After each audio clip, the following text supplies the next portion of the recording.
in the strange and incomprehensible universe we live in, which holds everything we know and everything we've yet to discover. The curious thing is, out of all the countless mysteries it hides, the one thing we do know is when it all began. The universe has existed for 13.8 billion years. Well, actually, we already have a problem here.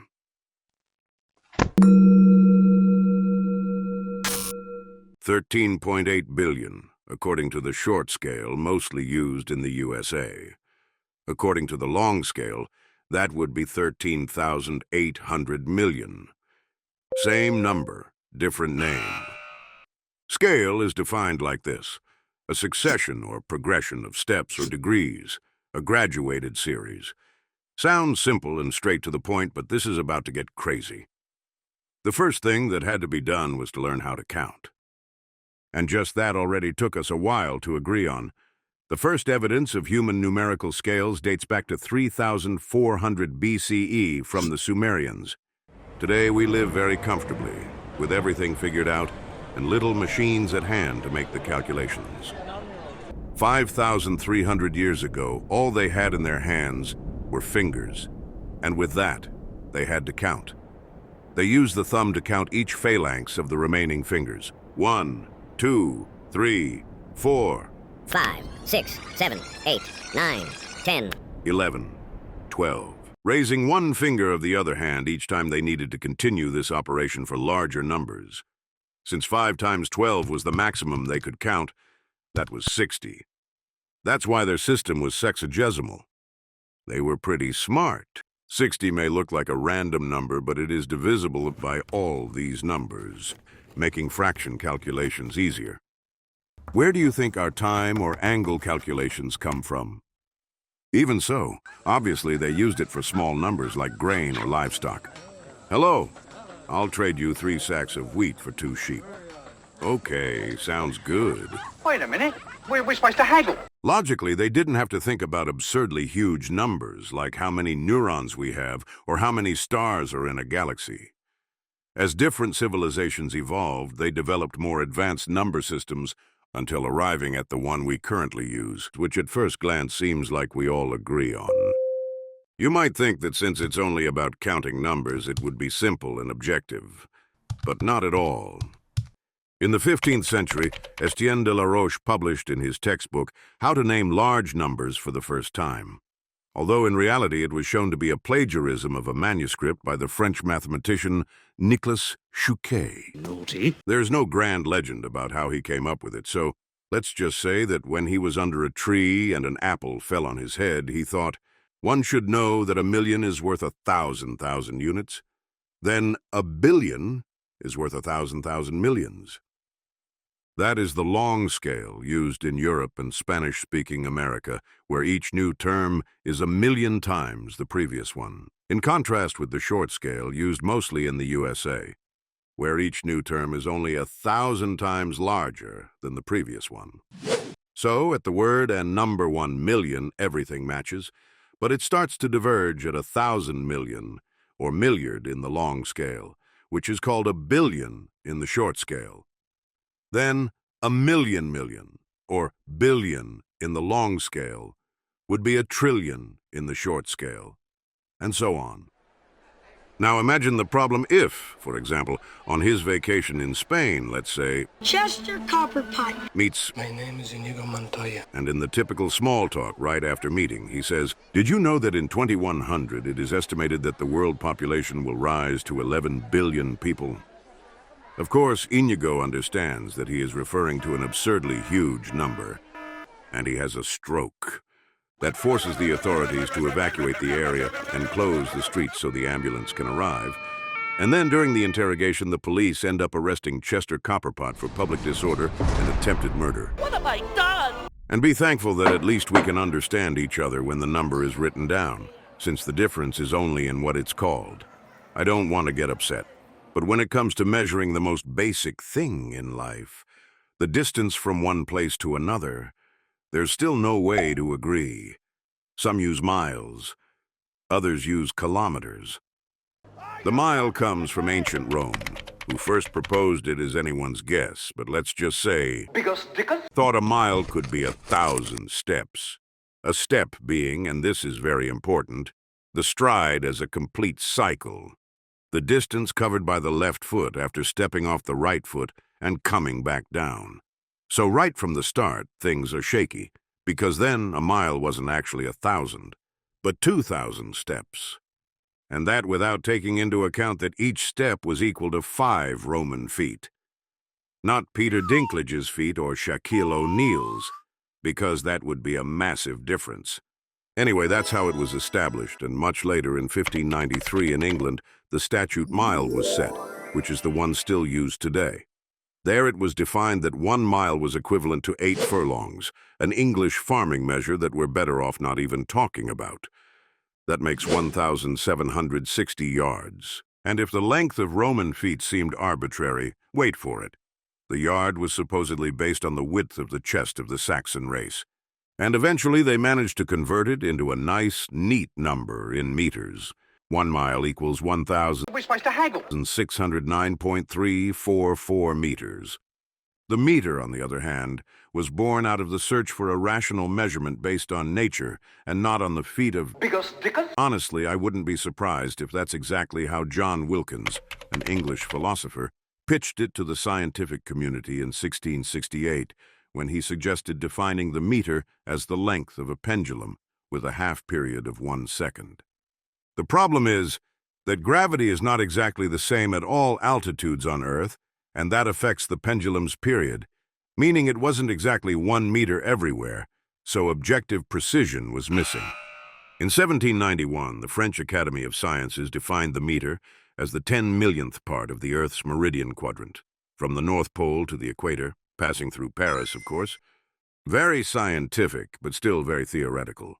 Where's the objective meter I can actually see and touch? Well, surely you wouldn't expect them to build a bar of platinum iridium alloy, make 2 extremely precise marks exactly 1 meter apart, store it at the International Bureau of Weights and Measures in Sèvres, and then establish by law that this is the official length of 1 meter, so that if you ever doubt your cheap ruler that was made a bit sloppy, you know exactly where to go to check it, right? Done. Since 1899, it's been there. Today, the meter is officially defined as the distance that light travels in 299,792,458 of a second. But the bar is still locked away, lonely and cold. And that's another thing. In what degrees exactly, Fahrenheit or Celsius? Because, I mean, imagine Chester Copperpot meets Inigo Montoya. and says, "Today I'm not feeling that great. My thermometer showed 102 degrees. Immediately, they call an ambulance because they think it's a miracle he's still alive. All thanks, in order of guilt. On the one hand, to Daniel Gabriel Fahrenheit, who, according to legend, set 0 degrees at the lowest temperature he could achieve during the harsh winter of Poland in 1709, and established the average human body temperature at 100 degrees, later corrected to 98.6, since it's no surprise that spending nights in the Polish winter would make him feel like he had a constant fever. And then, on the other hand, to Anders Celsius, who, wanting to avoid subjective estimations, looked for a more scientific system based on the states of water, suggesting a very intuitive scale where water boils at 0 degrees and freezes at 100. Yes, originally the scale was backwards. They soon realized how nonsensical that was and reversed it, while keeping the name, making 0 degrees freezing and 100 degrees boiling. But, and this is very important, that's only at sea level, because atmospheric pressure affects this chemical process, and it has to be at sea level or at 1 atmosphere of pressure. Wait, 1 atmosphere, or 101,325 pascals, which also measures pressure. 1 pascal is the force of 1 newton per square meter. But we measure force in 1 newton or in 0.101972 kilopond, which is the gravitational force of the Earth on 1 kilogram of mass. So then, do we measure mass as 1 kilogram or 2.20462 pounds? I'm going to lose my mind. Every scale has another alternative that measures the same thing but based on something else. And there are scales for everything. When you eat something spicy, don't you feel the urgent need to quantify exactly how much your throat burns? The Scoville scale. It measures the spiciness of food by quantifying the amount of capsaicin, the chemical compound that causes the burning sensation. Want to measure how hard your bread bought a month ago has gotten? Try the Mohs scale. It measures the hardness of minerals. It's based on 10 reference minerals, where a mineral with a higher number can scratch those with a lower number. How about how the wind blows? The Beaufort scale. It measures wind intensity in a very scientific way based on how it moves trees, smoke, or clothes. No joke, a 5 on this scale means the wind moves medium branches. What the hell? I'm going to invent my own scale and see if it sticks. I don't know. For types of human excrement. Why not? Oh no, I can't.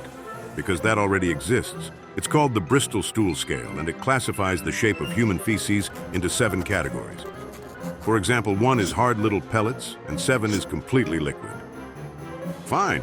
Then I'll invent an alternative scale. My starting point will be 5 when poop is liquid with chunks and a bit greenish, and I'll take it from there. It's clear that our need to measure and quantify what surrounds us is divided into 2 currents. Some look for methods based on everyday life and custom, from the feet of a Roman or the chest width of the Saxons to the cold of Poland, or how the wind moves a pair of hanging underwear. Easy to understand without having to study 2 degrees and a postgraduate. Of course, it fails in precision and objectivity. But the other current, more scientific and precise, the more knowledge we have, the more variables and elements we have to take into account. More distances and amounts that make no sense. It's understandable that, for example, when we talk about distances way beyond our nearby environment like the solar system, we don't measure them in furlongs but in astronomical units, with 1 AU being the distance from Earth to the Sun. It's more useful to say Jupiter is on average 5.2 astronomical units away from Earth and not, the nearest gas station? Turn left and go on for 0.0000000100268880683402669 astronomical units. Thanks, very kind. That's 1.5 kilometers. Yes, I did the math for this nonsense. But sometimes, even in the simplest things, we can't even agree on calling the numbers by the same name. Who knows what the future holds? According to the Kardashev scale, which measures civilizations by their level of technology, we haven't even reached Type 1 yet. So, in theory, we still have a lot to learn. What new scales will surprise us? Love has no scale. Maybe one based on the amount of pheromones released and another alternative one where if your pupil dilates like this, that's a 3? Time will tell. We still have a lot of evolving to do, tons of concepts to discover, and of course plenty of names and scales to invent, so that the quantities of those concepts neatly fit into specific measurements, which we can then give different names to, just to make sure we confuse ourselves even more. After all, we've only been here for the smallest fragment of time on the total scale of the universe. Since the universe has existed for, and this is very important, according to the short scale, 13.8 billion years.